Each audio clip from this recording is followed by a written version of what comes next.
Hello guys, Sir Grandelot here. Today is New Combatant Day, and not just any kind of combatant. It's New Controller Day. Not a seasonal one, but still a limited one. And the expectations are very high for Narja, because in many other gacha games, the first time that a support character is released... Sorry, I just recovered from a bad cold. The first time a support character is released, if you don't get it, you are doomed.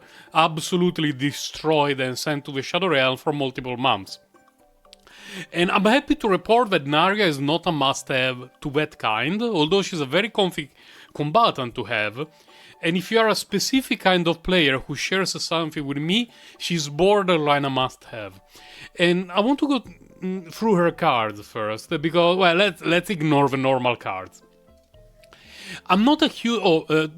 specifically, let's talk about her mechanics, her two important mechanics. One is Voracity, which is this buff that you read here, and it's a team-wide buff. It does not apply only to her cards. And what it does is, it allows you to heal up when you hit an enemy, and if you're already healthy enough, above 50%, you get 30% extra damage. Which is pretty sweet. It's basically a life drain, sort of, with a 30% damage, which is more than a morale stack. So it's pretty sweet. And the other thing that she does is predation, which we can read it here. If we are in a voracity state, so if we have voracity, we get extra damage. So she provides a lot of healing, passive to a certain extent, but we will see it better when we have a look at her cards, and quite a lot of damage buffs to the team. So overall, pretty valuable, pretty valuable. Although she lacks a few things here and there. And when you start a run with Narja, the first card that you have available is Shackles of Hunger. The epiphanies of Shackles of Hunger for me are not absolutely amazing. And I had a few runs, although I only have a save file for her. The others were absolute trash and I deleted them. And of all the cards that she has, this one was the one that impressed me the least. It has to be said that if you get this one, number 4, and you use it in a team with someone like Meilin, this can be absolutely insane. Because what it does, it reduces voracity, and for each amount of voracity that you removed, you increase damage by 40%, and if you remove 5, you get free predation, which is quite a lot of extra damage. So if you have a team with Meilin and you use Shackles of Hunger using this epiphany before Meilin does her Watatata combo, that's a lot of extra damage, but it's very comparable to Array if you build her properly for Meilin. So it doesn't feel particularly amazing. Of these 5, the one that I like the most was this one, because it has the chance of coming back to your hand, which means it helps to thin the deck a little bit.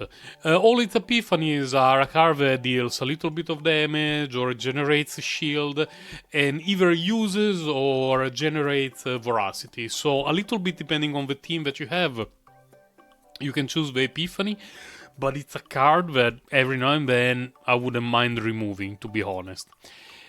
The 4 that she unlocks during the run, for me, are way more interesting.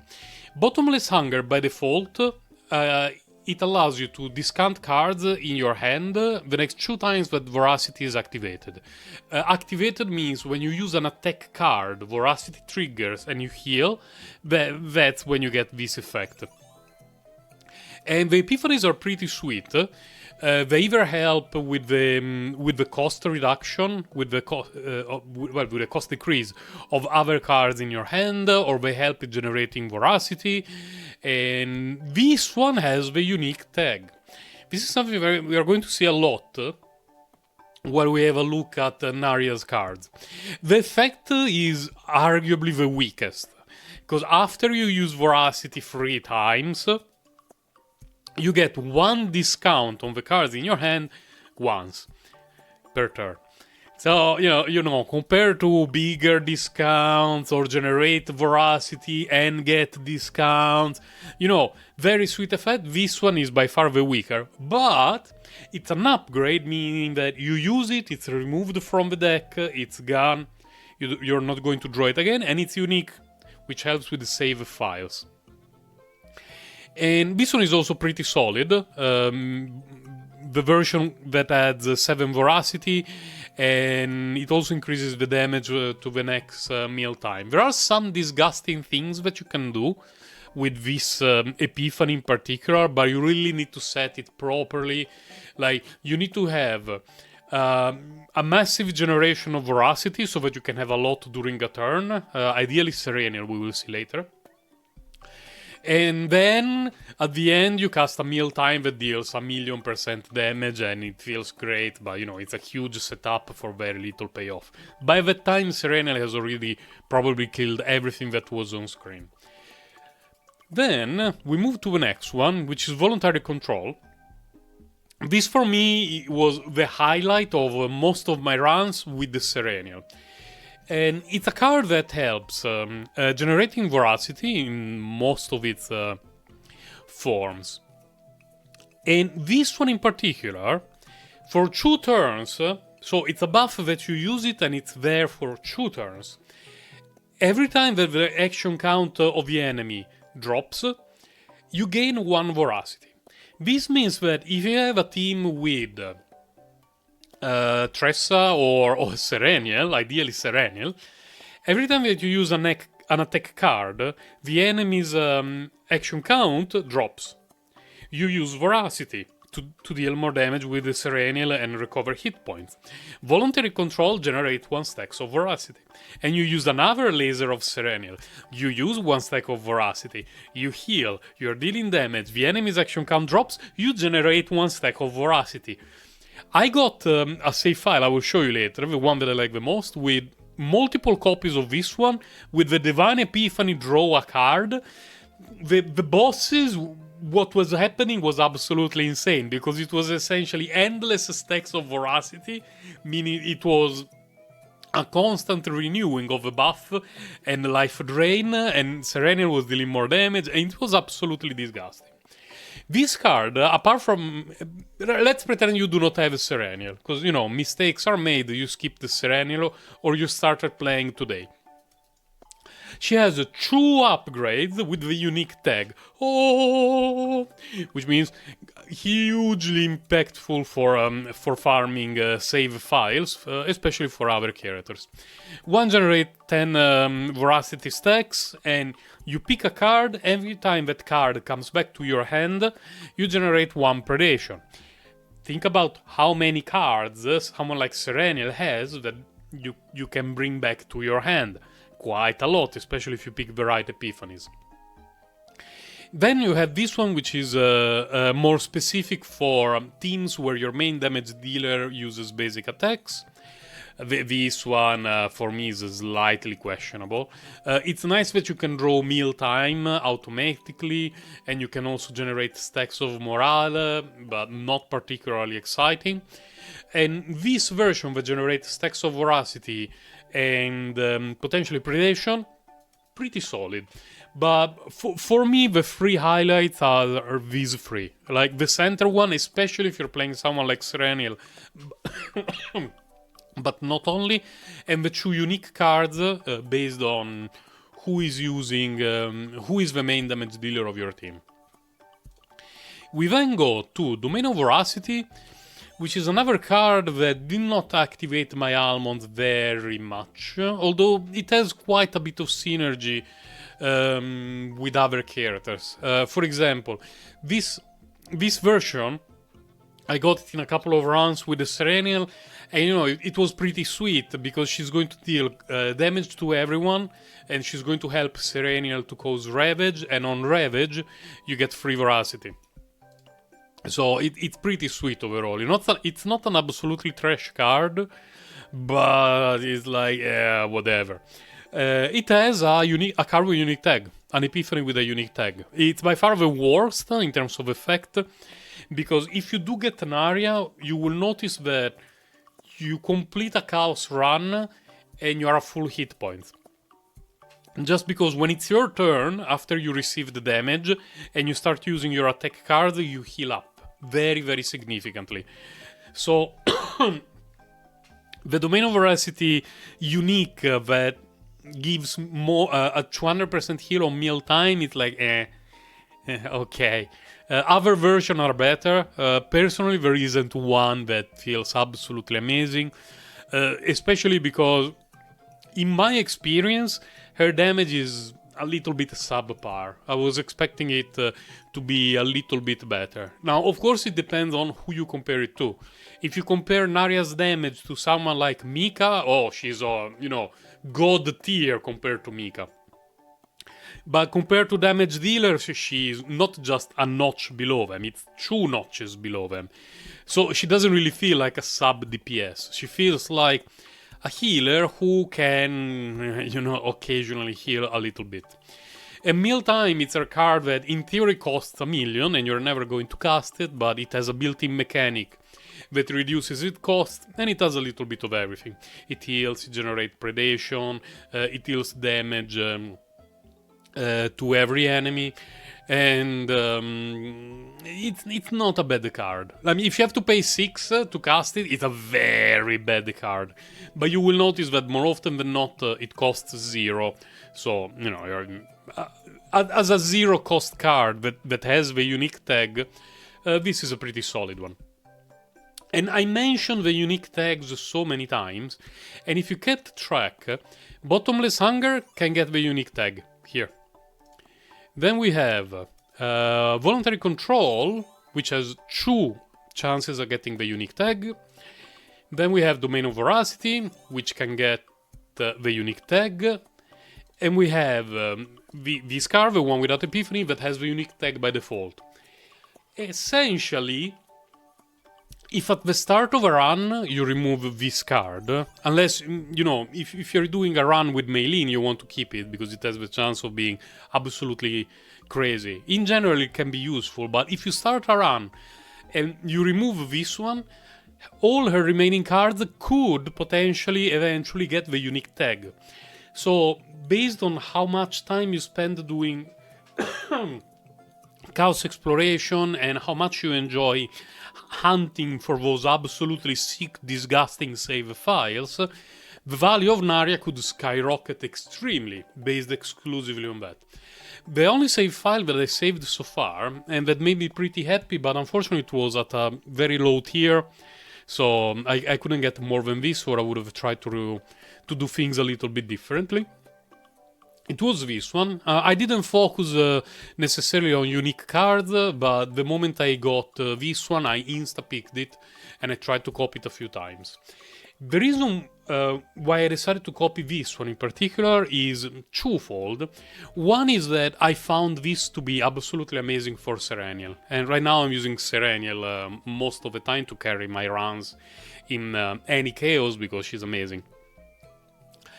And 2, one of the issues that she has is the card draw. If you get Narja as your controller, it means that you're giving up on Mika, who doesn't have much card draw, but she has action point generation. Or you're giving up on Nia, who doesn't generate by default action points, but she has a crazy amount of card draw. Cassius, who does a bit of everything, he's a very different character. Doesn't heal as much, but or Ray, who is another one who does a little bit of everything, a little bit of damage, a bit of buffs, bit of healing, bit of card draw.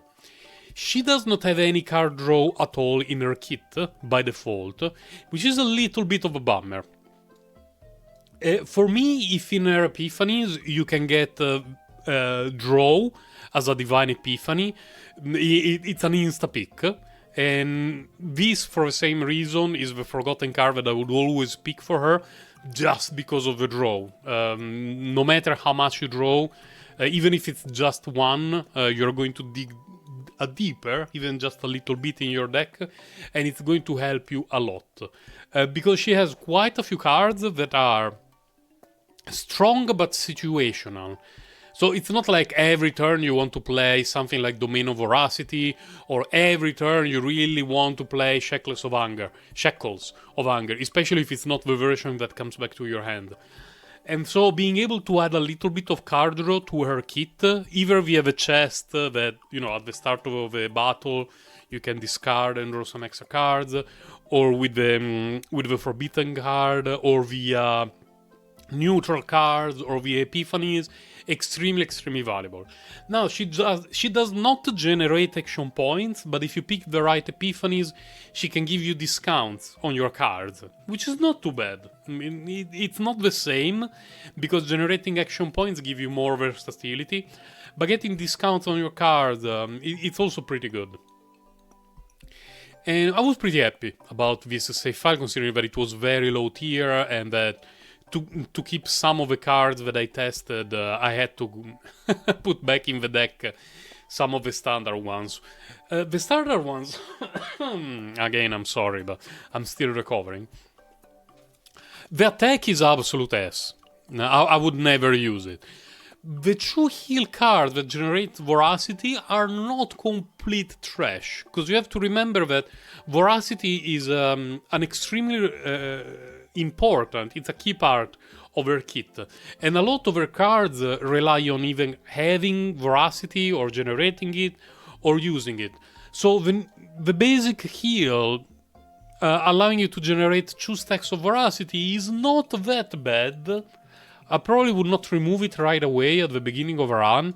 And if I had a save file with, let's say, just one domain of Voracity, with the unique, 3 copies of Voluntary Control, and in order to do so, I had to keep the 2 heals, the 2 basic heals in the deck, overall I would be okay with that. It wouldn't be too bad. I would prefer to remove 1 or 2, but it's not the worst thing. And the stats that I'm using right now for her are these. So when I was saying that she doesn't feel very strong as a damage dealer, it's not that I'm like 5% crit rate, 25 crit damage. No. These stats are very decent. I've seen main damage dealers from other people with stats comparable to this, but her damage output very questionable. So it's okay, it helps, especially considering that she's in the controller slot, but don't go too overboard trying to use her as a main damage dealer, because it's not working like that. Very far from being an actual sub DPS. I do not have any Manifest Ego on her, and I'm not planning to get any, because each one of them is absolute garbage. Bored. I'm sorry, Narja. Okay, some of them have some potential that is interesting, and you can do fun stuff, but it's not like they are a complete game changer. And in addition to that, she's a regular character, she's not a seasonal one, so we're going to get copies of her by losing 50/50s or pulling from the standard banner. Eventually we can purchase copies of her from the shop, so stay away from the Manifest Ego tab. Even if you really like her, you like her floppy ears like I do, don't worry about this. Pretend that this doesn't exist. What I'm using for her is just a mix of these 2 sets, mainly because my idea for maximizing her damage was, well, I'm playing her with the Serenial. She helps to break stuff. Serenial breaks stuff all the time. This is an extra 50% damage, which is true. And even then, her damage output feels extremely underwhelming. So yeah, probably build her as a healer. I think even right now she has crit rate, instinct, defense. In the coming days, I may consider trying something defense on 4, defense on 5, and Manifest Ego on 6. There are a few things to test for her. It will depend on which one I like the most, but honestly, if your main damage dealer is a properly built Serenial or Meilin, what she does is... whatever. So, is she a must pull? The thing that I was hinting at the beginning is that if, like me, you spend the vast majority of your time grinding chaos exploration, no matter, laboratory 0, seasonal content when we get seasonal content, or whatever. If you do enjoy spamming those chaos manifestation runs over and over and over like me, and I already have over 500 hours of actual gameplay in chaos Zero Nightmare, I would say in that case Narja is a must pull. Because her healing is phenomenal. It requires essentially no action points, as long as you can generate stacks of veracity. And the most important factor is the amount of unique cards that she has at her disposal, which is, well, 1 is guaranteed, and then there are 3 potential plus 1. At the moment, our weakest slot when it comes to unique cards shenanigans is the controller, because the best one is Ray, and she's not very good at it. She has 1, potentially 2. The second character slot is always going to be Veronica, because Veronica has a gorillion unique cards. She has 2 by default, and Pendant of the Resolution can get a unique epiphany as well. So, as of today, with the release of Narja, we have a character who can have 4 out of 5 of her cards with the unique tag, which is phenomenal. You need to work a little bit on it, and as I mentioned a few times, some of her unique tag epiphanies are very weak. But if you're building characters, you don't care about her epiphanies being weak. Because, for example, if you're building someone like Renoa, you want your other characters not to steal epiphanies from Renoa, or rather, the copy events. You don't want the other characters to steal the copy event from Renoa. So when you have a controller who is going to be there all the time, in all of your runs, and is also the best character in the game at not stealing cards, copy cards from other combatants, then her value is extremely high, and you really should consider getting her at Manifest Ego 0. So you get 1 copy, you are done, and she's going to be your controller of choice for all your chaos runs for a very long time. If you don't care too much about spamming endless amounts of chaos manifestations every day, and what you want to do is just have decent enough save files that allow you to get the maximum rewards from endgame content and be done with it, that she's a safe skip. Because what she does, you can do it with Ray, and in some other teams you can also use Mika and Nia, and they do slightly different things, but they fulfill essentially the same role. She's essentially a Ray Hyper Max with extra benefits for save files. So for me, she's far from being a must pull unless you play an obnoxious amount of Chaos Zero Nightmare on a daily basis, looking for absolutely sick, disgusting, and illegal save files. And if you're that kind of player, then you absolutely have to pull Narja. I'm sure that eventually we're going to get another controller who does it even better, but it's probably going to take some time, because we got a multitude of damage dealers. Now we get 1 controller. I highly doubt that in the near future we're going to get another 5-star controller who does things similar to her and who brings to the table as many unique cards as she does. Maybe we will get one, and I will feel completely BTFO, but I will still enjoy her floppy years. So use your pools accordingly. She's not a must pool, but if you do enjoy spamming chaos runs, she kinda is. Bye guys, take care.